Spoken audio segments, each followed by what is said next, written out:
Heboh, ledakan hebat saat gerhana matahari total 8 April, BMKG peringatkan dampaknya di Indonesia.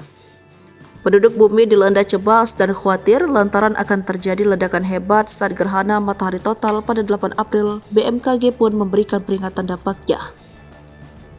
Terkait dengan peristiwa itu, Badan Meteorologi, Klimatologi, dan Geofisika menyatakan pada 8 April 2024 terjadi fenomena gerhana matahari total dengan ledakan-ledakan di matahari. Menurut BMKG, saat gerhana matahari total, pandangan matahari dari bumi terhalang oleh bulan sehingga menyisakan sisi tepi. Maka di bumi membuat tepisan plasma matahari yang terlihat meledak. Penyebabnya karena aktivitas internal dari matahari. Juga efek pasang surut selama siklus 11 tahunan yang mencapai titik puncaknya pada tahun ini. Para ilmuwan dan ahli-ahli atmosfer memperkirakan ledakan itu disebabkan gaya magnetik dan reaksi nuklir di dalam matahari. BMKG mengatakan dampaknya masih diamati dari fenomena secara real time.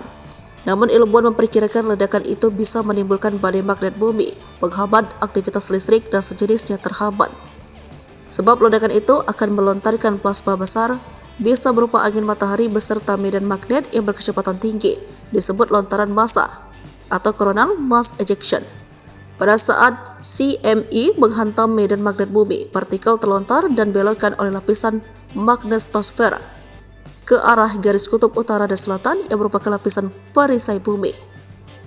Maka pengaruh ledakan di matahari lebih terasa di daerah lintang tinggi, sementara di daerah lintang rendah misalnya Indonesia pengaruhnya relatif lebih aman. Berikut skala dampak badai magnet bumi atau ledakan dari gerhana matahari. Skala lemah. Pada skala ini pengaruh yang bisa dirasakan seperti fluktuasi jaringan listrik yang lemah dan dampak kecil pada satelit. Skala sedang, kerusakan transformator listrik bisa terjadi pada tingkatan ini. Badai pada skala ini akan membuat aurora rendah dapat terlihat di sekitar New York dan Idaho. Skala kuat. Pada skala kuat, dampak yang bisa ditimbulkan misalnya masalah navigasi radio satelit dan HF. Dengan begitu, radio HF mungkin akan mengalami gangguan. Skala berat. Dalam skala berat, masalah yang mungkin timbul adalah kontrol tegangan yang meluas pada jaringan listrik dan dampak lainnya. Navigasi satelit akan menurun selama berjam-jam. Skala ekstrim. Badai magnet bumi bisa menyebabkan pemadaman listrik karena jaringan listrik yang runtuh, sehingga tidak bisa berfungsi selama berjam-jam hingga berhari-hari.